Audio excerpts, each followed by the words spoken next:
এটা ছিল আমার এই সিজনের প্রথম বিয়ে বাড়ি, তাই জন্য প্রথমে মা আর দুই মাসিকে সাজিয়ে দিয়েছি।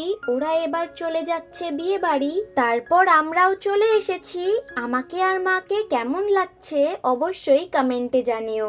এদিকে এখন আমরা বর দেখতে চলে এসেছি, আর এই হচ্ছে আমাদের নতুন বর। সবার সাথে কথা বলার পর চলে এসেছি স্টার্টারের দিকে।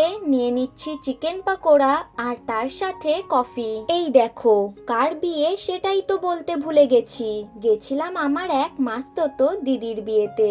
এদিকে এখন বিয়ের সব রিচুয়াল স্টার্ট হয়ে গেছে। প্রথমে বরের চারিদিকে 7 পাক ঘোরা, তারপর শুভ দৃষ্টি, আর এখন হচ্ছে মালা বদল। তারপর খেয়ে দিয়ে সবাই মিলে বাড়ি চলে যাচ্ছি। আর বাড়ি যাওয়ার পথে কি হলো দেখবে? চলো দেখাচ্ছি। এই দেখো রিয়াদির জুতো ছিঁড়ে গেছে। আজকের জন্য এইটুকুই। Okay bye.